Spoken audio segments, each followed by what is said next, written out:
Ma'am, you don't belong in this seat. It's reserved for someone more distinguished. The words sliced through the first-class cabin of Skyalite Airlines Flight 217, sharp as a blade. Delivered with icy politeness by flight attendant Lauren Mitchell. Her smile was practiced, her tone coded in professionalism, but the sting of her words landed like a slap. In seat 2A, Emily Harper, a 32-year-old black CEO, froze for a split second, her fingers pausing on the laptop she'd just opened, the plush, leather-lined cabin, bathed in the soft glow of San Francisco's morning light filtering through the windows at San Francisco International Airport, SFO, suddenly felt suffocating. Before we dive deep into this story of courage and confrontation, I want to know, where are you watching from? Are you in a bustling city like New York, a quiet suburb, or somewhere across the globe? Share your thoughts, because this story belongs to all of us who've ever faced injustice. Emily Harper wasn't just any passenger. She was the founder and CEO of Tech Trend Innovations, a billion-dollar AI company revolutionizing bias mitigation tools for customer service. At 32, she was a rising star, bound for New York to deliver the keynote at the Global Ethics and Technology Conference, where she was hailed as a visionary leader. Her curls were neatly pinned, her navy blazer crisp, and her eyes carried the quiet confidence of someone who'd earned her place. She'd chosen seat 2A, a window seat at the front of the cabin, for its comfort and workspace, reserved weeks ago, paid in full with her Skyalite Platinum membership, the airline's highest loyalty tier. Yet, as she settled in, a shadow loomed over her. Susan Reynolds, a sharply dressed white woman in her late 50s, boarded the plane with an air of entitlement that seemed to command the cabin. Her designer watch gleamed under the overhead lights, and her tailored gray suit screamed wealth. Susan stopped beside Emily, her eyes narrowing as she glanced at the boarding pass in her hand, then at Emily. "This is my seat," Susan declared, loud enough for nearby passengers to turn their heads. "I always sit in 2A. It's practically reserved for me." Her voice dripped with arrogance, each word a proclamation of her assumed superiority. Emily looked up, her expression calm, but with a flicker of surprise. She'd booked this seat meticulously, arrived on time, and held the platinum card that matched Susan's status. Yet, the weight of Susan's gaze, laced with judgment, hinted at something deeper, an assumption that Emily, with her darker skin and understated attire, didn't belong in this exclusive space. The cabin grew quiet, the hum of pre-flight preparations fading as tension crackled in the air. Lauren Mitchell, the lead flight attendant, approached with a strained smile, her blonde hair pulled into a tight bun. "Pardon me, ma'am," she said to Emily, her voice polite but edged with impatience. "There seems to be a mix-up. We need you to move to accommodate one of our regular platinum guests." Lauren's eyes flicked toward Susan, who stood with her arms crossed, tapping her fingers impatiently on the armrest of the nearby seat. The implication was clear. Susan was the right kind of platinum member, and Emily was not. Emily's heart rate quickened, but her face remained composed. She reached into her purse, pulled out her platinum membership card, and held it up with steady hands. "I'm a platinum member," she said, her voice firm yet courteous. "This seat was assigned to me when I booked 2 weeks ago. I have the confirmation right here." She tapped her phone, pulling up the digital boarding pass for Lauren to see. Lauren's smile stiffened, a flicker of surprise crossing her face before it hardened again. She glanced at Susan, as if seeking approval from the wealthier passenger rather than enforcing airline policy. "I understand, ma'am," Lauren said, her tone now laced with condescension. "But this seat is typically reserved for our long-standing platinum members, like Ms. Reynolds here. I'm sure we can find you another first-class seat with similar amenities. The cabin's atmosphere shifted. Passengers nearby began to notice, their eyes darting between Emily, Lauren, and Susan. A few pulled out their phones, discreetly recording Sarah Evans, a young journalist in a gray hoodie seated in row 3B, adjusted her glasses and aimed her camera at the scene, her sharp instincts kicking in. She sensed this wasn't just a seating dispute, it was something uglier. Susan leaned forward, her voice a hushed but commanding whisper. I sincerely hope this won't delay our flight over such a trivial matter. Ms. Mitchell, you know how important my schedule is? Her words were a thinly veiled order, and as she spoke, she slipped a small stack of crisp $100 bills into Lauren's coat pocket while pretending to adjust her Hermes bag in the overhead bin. The gesture was subtle, but not subtle enough for Sarah's lens to miss. Emily caught the exchange, her jaw tightening. She understood this wasn't about a seat anymore. It was about power, privilege, and prejudice. I'm not moving, she said, her voice steady, locking eyes with Lauren. I followed every rule, paid for this seat, and have the same status as Ms. Reynolds. If there's a problem, I'd like to speak to your supervisor. Lauren hesitated, her professional mask slipping for a moment. She glanced at Susan, then back at Emily, before stepping away to summon Michael Carter, the first-class supervisor. Michael, a tall man in his 40s with a stern demeanor, strode down the aisle, his presence commanding attention. Ms.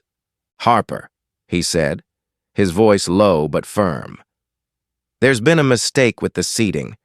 This seat is reserved for our specially prioritized customers. We need you to cooperate and move. The word specially prioritized hit like a needle, aimed not just at Emily, but at anyone who'd ever felt excluded for not fitting the mold of privilege. Emily met Michael's gaze, unflinching. I'm a platinum member. Mr. Carter, this is my assigned seat. I have no reason to give it up. Her words were calm, but they carried a weight that made Michael's forced smile twitch.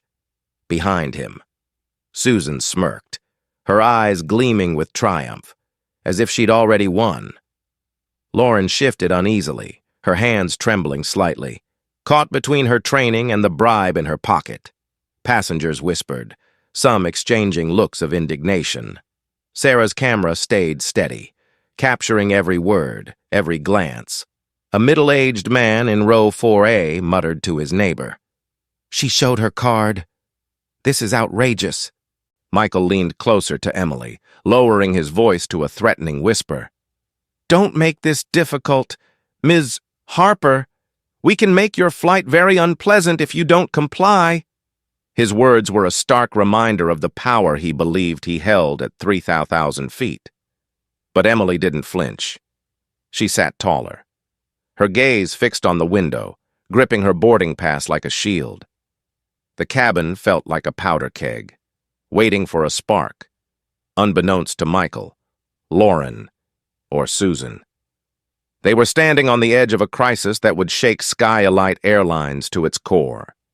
Emily Harper, the woman they dismissed, held not just a platinum card but the power to unravel their world. And Sarah Evans, with her phone still recording, was about to light the fuse. The first-class cabin of Escalation Airlines Flight 217 from San Francisco to New York was a pressure cooker, the air thick with unspoken outrage. Sarah Evans, a 28-year-old journalist seated in row 3B, gripped her phone, her camera capturing every damning moment. She'd recorded the bribe, Susan Reynolds, the self-entitled VIP, slipping a stack of crisp $100 bills into flight attendant Lauren Mitchell's pocket with a smug nod. She caught Supervisor Michael Carter's icy threat to Emily Harper, the 32-year-old black CEO who refused to relinquish her rightful seat 2A, and she filmed the chilling indifference of Captain David Sullivan, who stood at the cabin's edge, arms folded, as if Emily's dignity was irrelevant. Sarah's footage was no mere video. It was a ticking bomb, and she was about to detonate it. Emily sat tall in seat 2A, her platinum membership card still in hand. Her eyes locked on the window as Michael's threat echoed. "We can make your flight very unpleasant." The words hung heavy, but Emily's resolve was heavier. She knew this wasn't just about a seat. It was about a system that valued wealth and whiteness over fairness. As Michael signaled for airport security, the cabin's whispers grew louder. Passengers exchanged glances, some indignant, others uneasy. A woman in row 4C murmured, "She paid for that seat. This is wrong." Sarah's camera panned, capturing the mounting tension. Two security officers in dark blue uniforms appeared at the cabin door, their footsteps heavy on the carpeted aisle. "Ma'am," one officer said to Emily, his tone flat, "please gather your belongings and vacate this seat. Crew request." Emily's heart pounded, but her face remained a mask of calm. She activated her phone's camera, hitting record. "I'm Emily Harper, a platinum member," she said, her voice clear and deliberate. "This seat was reserved for me. I'm being asked to leave without any valid reason, simply because another passenger prefers it." Her words, steady and precise, were a beacon in the dim cabin, a challenge to the injustice unfolding. Sarah's lens caught it all. Emily's unwavering dignity, Lauren's trembling hands as she avoided eye contact, Michael's clenched fist, and Susan's triumphant smirk, her Hermes bag perched on her lap like a trophy. The officers repeated their demand, their voices robotic. "Please comply, or we'll have to enforce it." A murmur of dissent rippled through the cabin. A middle-aged man in row 5A spoke up. "This is unfair. She's done nothing wrong." Sarah zoomed in, capturing the passengers' growing unrest, their phones now recording too. Emily packed her laptop and documents with deliberate care, each movement a quiet act of defiance. She stood, her 5'6" frame radiating strength, and faced Susan. The space between them felt like a battlefield, one side rooted in archaic privilege, the other in unyielding justice. Susan's smirk widened, oblivious to the storm she'd ignited. Lauren's eyes brimmed with tears, her complicity weighing heavier with each second. Michael nodded to the officers, his expression cold, as if checking off a task. As Emily was escorted down the aisle, dozens of eyes followed, some sympathetic, some admiring, others heavy with guilt. A young man in row 6B stood, phone in hand, shouting, "This is discrimination! She did nothing wrong!" A woman nearby wept, whispering to her friend, "She's the first black woman I've seen stand up like this in first class." The officers' stiff strides echoed as they led Emily to the VIP lounge at SFO, where she was asked to wait while the matter was resolved. In the lounge, Emily didn't crumble. She opened her phone, drafted an email to her legal team, and attached her video footage. "Prepare all documentation," she texted her assistant. "This isn't over." Her fingers moved with precision, her mind already strategizing. Back on the plane. As the door closed and Flight 217 prepared for takeoff, the first-class cabin felt colder than ever. Susan sank into seat 2A, sipping a glass of complimentary champagne, her victory seemingly secured. Lauren's hands shook as she served drinks, her guilt a silent scream. Michael slumped in his seat, masking unease behind a hardened facade. But Sarah Evans wasn't done. As the plane climbed to 3,000 feet, she edited her footage on her laptop, adding subtitles and a headline, "Black CEO with platinum status kicked out of first-class seat for white VIP, cash changed hands." She tagged hashtag Justice for Emily and hashtag Skyalite Discrimination, mentioning Skyalite's official account and major news outlets like CNN and the New York Times, 15 minutes after landing at JFK. She uploaded the video to Twitter and YouTube, It exploded. Within an hour, the video racked up 500,000 views. Comments flooded in. "This is 2025, not 1955. Unbelievable." She showed her card and paid for the seat. What more does she need? White skin? Hashtags trended globally, and news outlets pounced. CNN ran a banner. Viral video shows Black CEO removed from first-class seat despite valid ticket. The New York Times called it a stark example of latent prejudice in America. Even Fox News aired the clip. Decrying hypocrisy in luxury service, TikTokers and YouTubers reshared the footage, amplifying hashtag Justice for Emily. The public's outrage was a tidal wave. Skylight's social media accounts were bombarded with demands for accountability. "Fire the crew," one tweet read. "This is systemic racism," another declared. Influencers and activists joined in, with a prominent black tech leader tweeting, "Today it's Emily, tomorrow it could be any of us." Anti-racism groups hosted live streams, citing the incident as a textbook case of bias in luxury services. Inside Skylight's headquarters in Chicago, panic simmered. Junior employees shared the video internally, whispering disgust. "If this is our service, I'm ashamed to work here." One posted on the company's intranet. The contact center was flooded with thousands of calls and emails demanding answers. Who was this Emily Harper? Why was she targeted? And what role did Susan Reynolds' money play?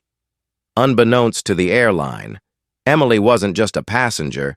She was a 25% shareholder in Skylight and the CEO of Tech Trend Innovations, a company powering the airline's $50 million digital transformation. Her calm in the lounge wasn't resignation. It was the quiet before a storm. As she scrolled through supportive messages pouring in from strangers, her phone buzzed with a call from her lawyer. "We've got everything we need," he said. "This video is gold." Back on the plane, passengers who'd witnessed the incident vowed to act.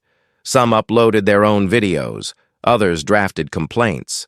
Sarah, now a hero to millions online, received messages from activists and journalists.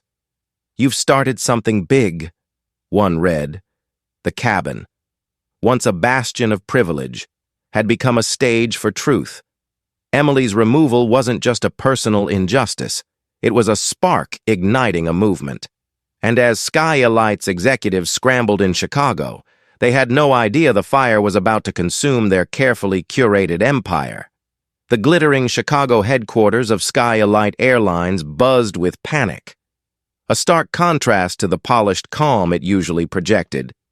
In the top-floor boardroom, executives hunched over laptops, their screens flashing with notifications as Sarah Evans' viral video tore through the internet, the footage showing Emily Harper, a black CEO, being forced from her first-class seat 2A to accommodate the entitled Susan Reynolds, had amassed 1 million views in 6 hours. Hashtags Justice for Emily and hashtag Skylight discrimination dominated Twitter, trending globally. News outlets from CNN to the Wall Street Journal ran blistering headlines. Black CEO ejected from first-class seat despite platinum status. But the real bombshell was yet to hit. Emily Harper sat in the VIP lounge at San Francisco International Airport, her phone buzzing with messages of support from strangers, activists, and even a prominent civil rights attorney who wrote, "We'll protect you. This won't be buried." She wasn't just a wronged passenger. At 32, Emily was the CEO of Tech Trend Innovations, a billion-dollar AI firm powering Skylight's $50 million digital transformation contract. More crucially, she held a 25% stake in the airline through affiliated investment funds, a share so significant it gave her sway over every major board vote. As she drafted an email to Skylight's leadership, her calm exterior masked a strategic mind ready to turn the tables. In Chicago, CEO Robert Thompson stood by the floor-to-ceiling windows, his 60-year-old frame rigid as he stared at the city's skyline 50 stories below. His phone vibrated incessantly.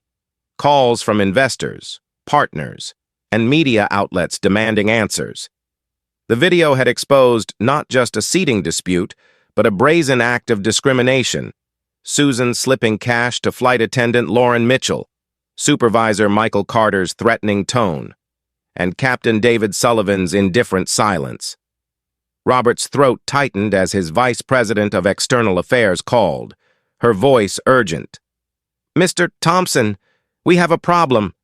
The woman removed from that flight? It's Emily Harper." Robert frowned, the name unfamiliar among Skylight's VIP roster. The VP forwarded a dossier, and as Emily's LinkedIn photo loaded, her poised smile and title as CEO of TechTrend, his stomach dropped. The file detailed her 25% stake, her company's critical AI contract, and her status as the sole candidate for a deal that was Skylight's lifeline against competitors. Without Emily's technology, the airline's digital upgrades, cost-cutting measures, and customer service innovations would collapse. If she withdrew her stake, the stock market would tank Skylight's shares, triggering a domino effect of investor pullouts and financial ruin. The boardroom was a pressure cooker. Executives exchanged frantic glances, their usual confidence replaced by dread. "If this hits Wall Street, we're done," one director muttered, sweat beading on his brow. Robert's phone buzzed again, a call from a major investor. "Robert, what the hell is going on? CNBC's airing the clip nonstop. Is it true you ejected TechTrend's CEO over a seat?" The investor's voice was sharp. "Fix this in 24 hours, or we're liquidating our holdings." Emily's email landed in Robert's inbox like a thunderbolt. Subject: Urgent shareholder meeting request, corporate ethics and accountability. Her words were precise, unyielding. As Skylight's largest shareholder and CEO of TechTrend Innovations, I demand an emergency meeting with the full board at 4 p.m. today. I will present evidence of ethical violations, discrimination, and bribery implicating Lauren Mitchell, Michael Carter, and Captain David Sullivan. Skylight must terminate these individuals and disclose remedial actions. Failure to comply within 24 hours will result in my divestment of my 25% stake and termination of our $50 million contract. The legal, financial, and reputational consequences will rest with Skylight's leadership. The room fell silent. Robert reread the email, each word a nail in the coffin of Skylight's carefully curated image. Emily wasn't seeking an apology. She was demanding a reckoning. Her 25% stake wasn't just financial leverage, it was a sword that could dismantle the board, oust Robert, and sink the airline. The $50 million contract was the backbone of Skylight's future, and Emily held the power to pull it. Back at SFO, Emily strategized with her legal team via video call, her lead counsel, Raymond Oliver, a seasoned attorney with a track record of dismantling corporate misconduct, reviewed Sarah's video. "This is airtight," he said. "We've got bribery, discrimination, and abuse of authority on tape. We're ready to move if Skylight stonewalls." Emily nodded, her eyes focused. She wasn't driven by revenge, but by a vision of systemic change. Her company's AI tools were designed to eliminate bias in customer service. Ironic that she'd faced it head-on. On social media, the fire raged. Sarah's video hit 2 million views, with comments flooding in, "This is systemic racism in 2025. Skylight, you're done unless you fire those involved." Influencers, from TikTok creators to black tech leaders, amplified the call for #JusticeForEmily. A prominent activist tweeted, "Emily Harper represents every person pushed out of their rightful place. This ends now." News outlets camped outside Skylight's headquarters, demanding interviews. The New York Times called it a wake-up call for corporate America. Even Fox News, rarely aligned with such causes, labeled it a shameful betrayal of customer trust. Inside Skylight, junior employees shared the video on internal channels, their disgust palpable. "This is who we work for?" one posted. "I'm embarrassed to wear this uniform." The contact center was overwhelmed. With thousands of emails and calls demanding transparency, who was Susan Reynolds? And why was her money enough to override policy? Why did Lauren and Michael accept bribes? And why did Captain Sullivan, a 30-year veteran, stand by? Susan, now settled in seat 2A as the plane landed at JFK, remained oblivious to the storm. She sipped her champagne, her smirk intact, believing her status had prevailed, but cracks were forming. Passengers who'd witnessed the incident glared as they disembarked, some whispering. She bought that seat with cash. Lauren, haunted by her own silence, avoided Susan's gaze, her hands still trembling. Michael, usually unflappable, felt a knot in his chest, sensing the weight of his actions. Captain Sullivan, back in the cockpit, dismissed the incident as routine protocol, but a flicker of unease crossed his mind. Robert, in Chicago, knew the truth was more terrifying than the hashtags. Skylight's culture of favoring regular VIPs like Susan, wealthy, white, and connected, had nurtured this crisis. For years, unwritten rules had prioritized privilege over policy, and now Emily Harper, the most powerful woman they'd underestimated, held their fate, her silence since the email was deafening, a calm before a corporate earthquake. As the clock ticked toward 4 p.m., Robert gathered the board, their faces pale. They knew Emily's demands weren't negotiable. Terminate 3 long-serving employees, disclose their misconduct publicly? It was unprecedented. But the alternative, losing Emily's stake and contract, was corporate suicide. Investors were already circling, ready to jump ship. The media frenzy showed no signs of slowing, and Sarah's video was now a global rallying cry. Emily, in the SFO lounge, received a text from her communications chief. "The world's watching. Your move." She exhaled, her resolve unshaken. This wasn't just her fight. It was for every person pushed aside by invisible barriers of privilege. As Skylight braced for the emergency meeting, the airline stood on the brink, its fate hinging on a single woman's courage and the truth she'd forced into the light. The clock in Skylight Airlines' Chicago headquarters struck 4 p.m., and the boardroom felt like a courtroom on Judgment Day. The air was thick with dread as the emergency shareholder meeting began, its virtual screen dominated by Emily Harper's unyielding presence. The 32-year-old black CEO of Tech Trend Innovations, still in San Francisco, appeared against the sleek backdrop of her company's New York office, her minimalist black suit a stark contrast to the chaos she'd unleashed. Flanking her were her legal team, laptops open, armed with irrefutable evidence, Sarah Evans' viral video, passenger testimonies, and audio of Susan Reynolds' bribe to flight attendant Lauren Mitchell and supervisor Michael Carter. Captain David Sullivan's indifference was also captured, a silent accomplice to injustice. Emily's ultimatum hung over the room. Terminate the trio, disclose their misconduct, or lose her 25% stake and $50 million AI contract. CEO Robert Thompson, his silver hair disheveled after a sleepless night, stood at the head of the table, his usual confidence eroded. The board. 12 executives in tailored suits sat in tense silence, their eyes darting between Robert and the screen. Sarah's video, now at 3 million views, had fueled a global firestorm. Hashtags Justice for Emily and hashtag Skylight Discrimination trended relentlessly, with news outlets like CNN and Bloomberg camped outside, demanding answers. Social media was merciless. Fire the crew.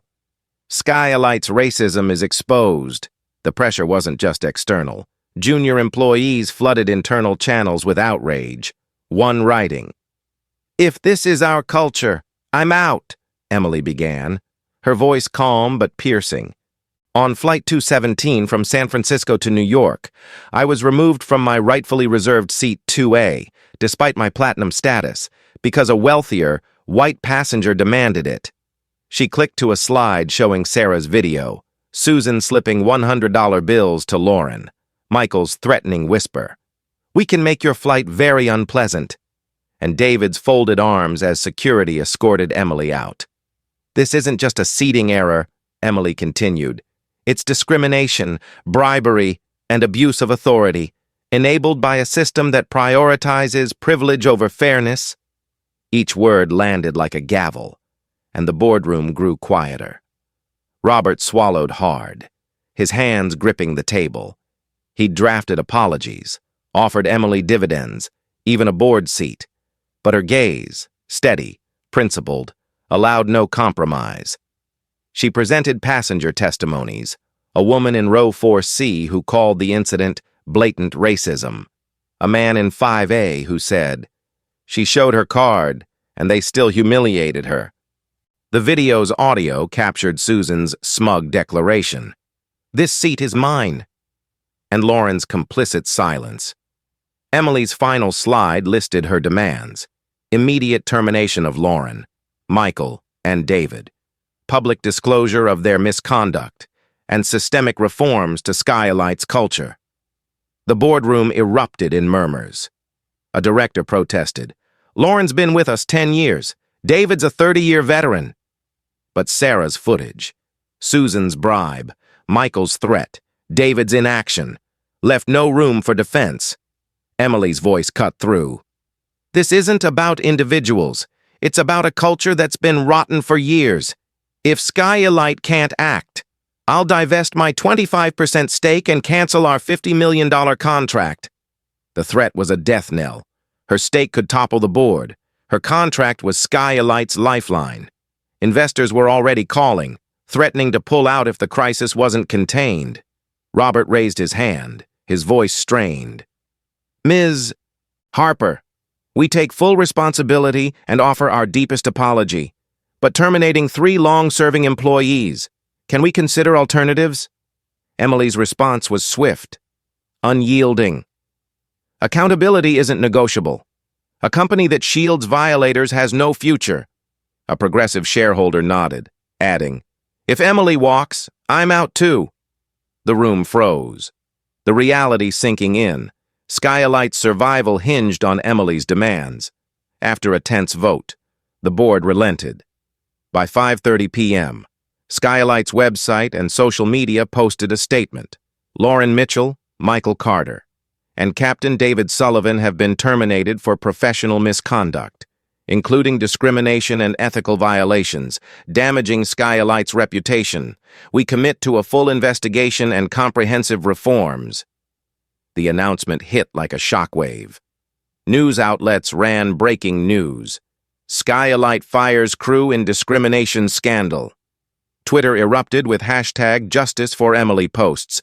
Finally, accountability. Emily Harper's changing the game. Lauren, in the crew lounge at JFK, saw the statement on her phone. Her hands shook, tears spilling as she packed her belongings. She'd accepted Susan's bribe out of fear of losing her job, of defying the regulars like Susan who tipped generously. Now, her 10-year career was ashes, her silence a choice she'd regret forever. Michael, in his Chicago apartment, slammed his fist on the table, his anger masking guilt. He'd enforced Skylight's unwritten rules for years, believing power meant compliance. Now, branded a discriminator, he faced a shattered reputation. Captain David, a 30-year veteran, sat in his hotel room, clutching his pilot's cap. His indifference, rooted in decades of unchecked authority, had cost him everything. He stared at the skyline, his jaw tight, unable to fathom how one lapse erased a lifetime's legacy. Susan Reynolds faced her own reckoning. Her law firm, where she was a founding partner, convened an emergency meeting. By evening, they suspended her indefinitely, citing ethical breaches. Headlines dubbed her Airline Susan, the face of privilege gone wrong. On Twitter, #airline Susan trended, with memes mocking her Hermes bag and smug smirk. Her firm's clients canceled contracts, and colleagues distanced themselves. Susan, once untouchable, sat alone in her Manhattan penthouse, scrolling through scathing comments.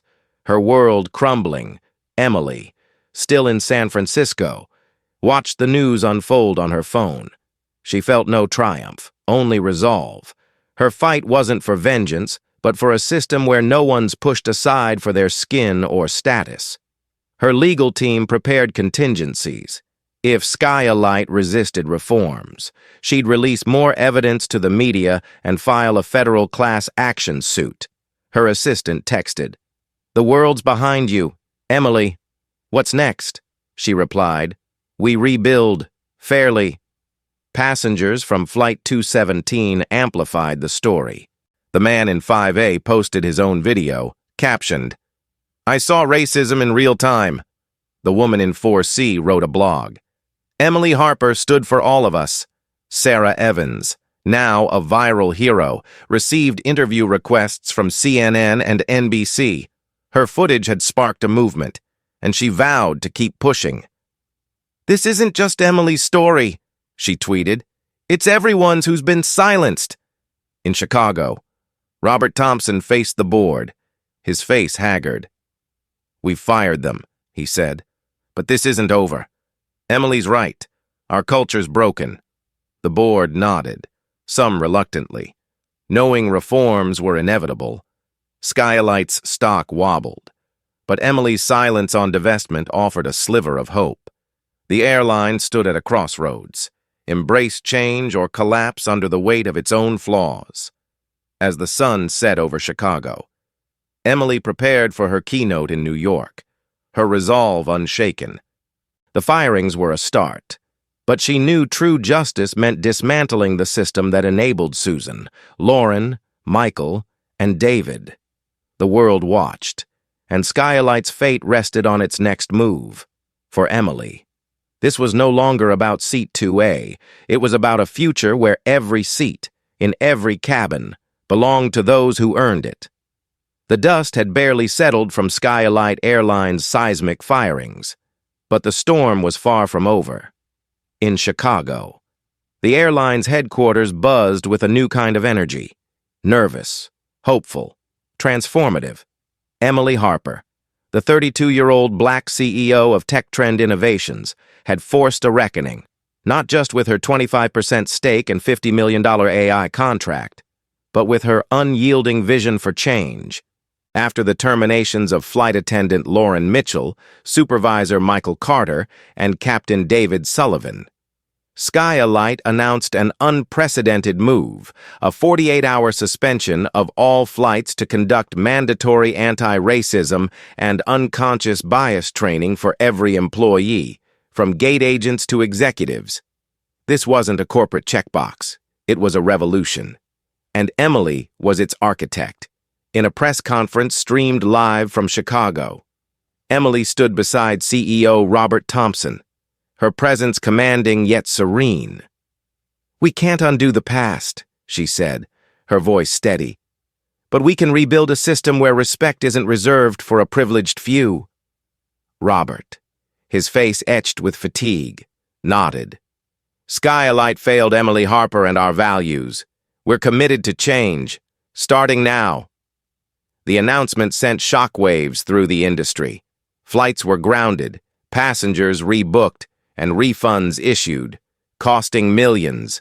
Yet, CNN hailed it as a bold step for justice. While the New York Times called it a watershed moment in aviation, Emily didn't stop at firings. She collaborated with psychologists, diversity experts, and her Tech Trend AI team to design immersive training. Every Escalation employee, over 1,000 across the U.S., engaged in role plays, stepping into the shoes of both victims and perpetrators of bias. In mock scenarios, they faced dilemmas like those on Flight 217, a passenger unfairly targeted, a bribe offered, a colleague's silence. Boardrooms and airport lounges became training hubs, with facilitators challenging employees to confront their prejudices. a gate agent in Dallas admitted. "I've favored VIPs without questioning why. I see it now." The most radical move was Emily's Second Chance program, a months-long initiative to help wrongdoers atone and grow remarkably. Lauren, Michael, and David volunteered, their participation under intense scrutiny. Lauren, once a poised flight attendant, sat in a Chicago training room, her eyes red from sleepless nights. She'd accepted Susan Reynolds' bribe out of fear of losing her job, of defying Skylight's unwritten rules. In early sessions, she deflected blame, citing pressure from regulars like Susan. But a facilitator's question cut deep. "Why did you value a tip over someone's dignity?" Lauren broke down, sobbing. "I was scared to speak up. I chose safety over what's right." She began journaling, confronting memories of staying silent when colleagues faced bias, vowing to change. Michael, the stern supervisor, struggled with his anger. In a Seattle training session, he initially lashed out, blaming Emily for ruining his career. But watching Sarah's video, his own threatening words to Emily, cracked his defenses. A role play forced him to play a passenger facing discrimination, and the shame hit hard. "I thought I was just doing my job," he admitted, voice trembling. "But I was part of the problem." He started mentoring younger employees, sharing his mistakes to prevent theirs. A small step toward redemption. Captain David, a 30-year veteran, faced the deepest reckoning in a New York training room. He rewrote incident reports from Emily's perspective, a task that left him in tears. "I thought following protocol was enough," he said. "I forgot every passenger deserves equal respect." His pride, once tied to his pilot's cap, shifted to teaching others to avoid his errors. He led discussions, admitting, "My silence enabled injustice. I'll spend my life making that right." Emily's program wasn't soft. Participants faced victims of bias, passengers, colleagues, even community members, who shared raw stories of exclusion. Lauren met a black flight attendant who'd been passed over for promotions due to fit. Michael heard from a Latino gate agent demoted for challenging a VIP. David listened to a passenger who'd been profiled at security. These encounters, paired with tech trends' AI-driven bias simulations, forced raw self-reflection. An anonymous survey revealed 85% of Skylight employees had witnessed or ignored unfair treatment. Stunning leadership. "We've been blind," Robert admitted in a closed-door meeting. Skylight's reforms went beyond training. Emily pushed for an independent oversight board to monitor HR policies, ensuring fairness in hiring, promotions, and customer service. She demanded diversity in leadership, with 2 tech trend appointees joining the board. Robert, initially resistant, saw the necessity. "Without this, we're finished," he told directors. The media praised the changes, with MSNBC noting, "Skylight's setting a standard for corporate accountability." Social media buzzed with support. "If an airline can change, what's stopping others?" One tweet read, "Susan Reynolds, the VIP whose bribe sparked the crisis, faced her own fallout. Her law firm's suspension became permanent after clients fled. #Airline Susan memes flooded Twitter. Her Hermes bag a symbol of hollow privilege." In private, Susan grappled with isolation, her once loyal network shunning her. She enrolled in a diversity workshop, a tentative step toward accountability. Though her journey lagged behind the others, Emily, now in New York for her keynote, watched Skylight's transformation unfold. She felt no joy in the firings or Susan's downfall. Her goal was systemic change. Her team prepared for the next phase. If Skylight resisted further reforms, she'd escalate with a federal lawsuit. But the training's early success, employees sharing stories of growth online, gave her hope, a Skylight mechanic tweeted. I've worked here 15 years and never spoke up. This training's changing me. The public's response was electric. Hashtag justice for Emily evolved into hashtag Skyalite reborn.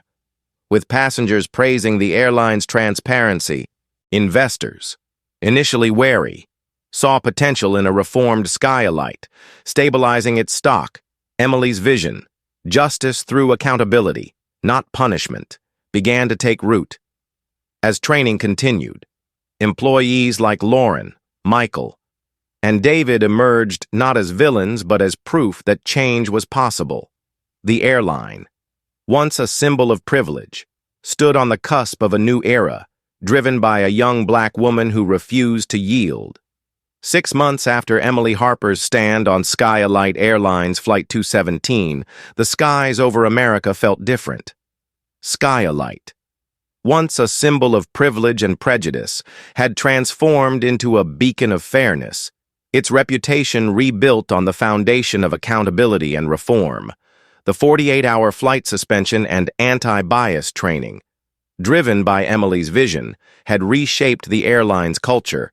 Customer satisfaction soared to 92%, per AJD Power Survey, and bookings surged as passengers embraced the hashtag Skyalite Reborn movement. From gate agents in Atlanta to pilots in Los Angeles, employees wore their badges with pride, trained to see every passenger as equal, not just wealthy or white. Emily Harper, the 32-year-old black CEO of Tech Trend Innovations, stood at a podium in New York's Javits Center, addressing the Global Ethics and Technology Conference. Her keynote, "Building Justice in Systems of Power," drew a standing ovation. She wasn't just a survivor of discrimination, she was a global icon, her story inspiring corporate leaders from Silicon Valley to Wall Street. Time magazine named her Person of the Year, lauding her as a visionary who turned pain into progress. Yet, Emily remained grounded, her focus on systemic change, not personal glory. Her company's AI tools, now integrated into Skyalite's operations, flagged bias in real time, ensuring fair treatment across 1,000 daily passenger interactions. Skyalite's reforms endured. The Independent Oversight Board, with 2 Tech Trend appointees, enforced transparent HR policies, boosting diversity.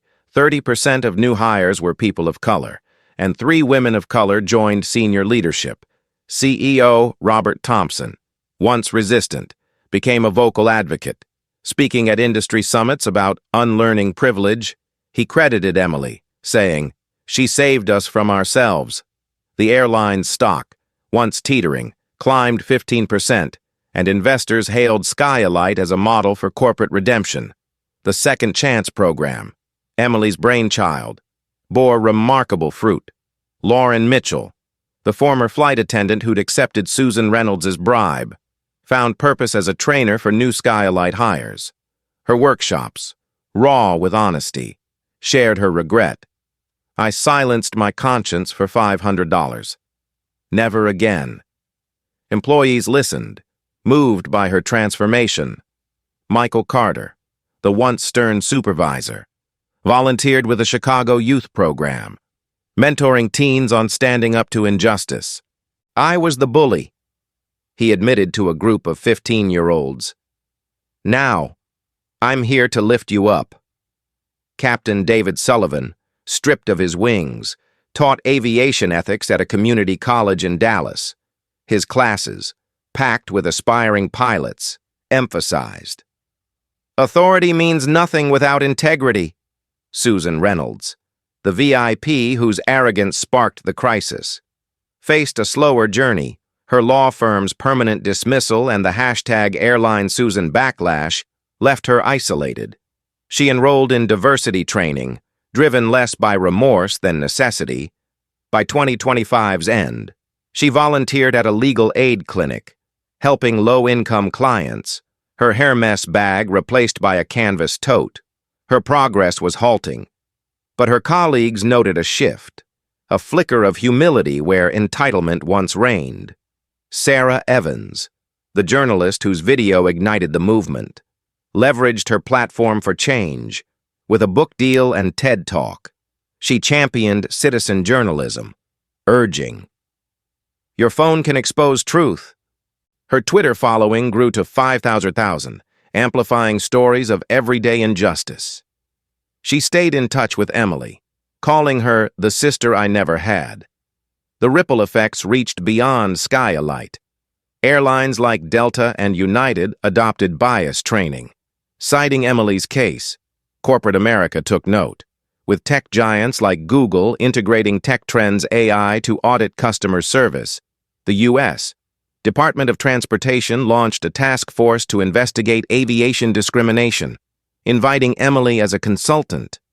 Her story inspired grassroots movements, with hashtag Justice for Emily evolving into a call for equity across industries. Emily's legacy was personal, too. She mentored young Black women in tech, funding scholarships through Tech Trend at a gala in Harlem. A 19-year-old coder tearfully thanked her. "You showed me I belong in any room." Emily smiled, her eyes misty, knowing her fight was for them. As Skyalite's first anniversary of reform approached, Robert invited Emily to a ceremony at Chicago's O'Hare Airport. Employees, passengers, and media gathered as a gate was named Harper Gate in her honor. Lauren, Michael, and David attended, their presence a testament to redemption. Emily spoke briefly. "Justice isn't a moment, it's a movement. Keep pushing. Now, it's your turn. Where do you see injustice? In your workplace, community, or daily life? Speak up, record it, share it, like Sarah. Your voice can spark change, like Emily. Your courage can rewrite systems. Stand for fairness, because every seat, at 3,000 feet or on the ground, belongs to those who fight for it.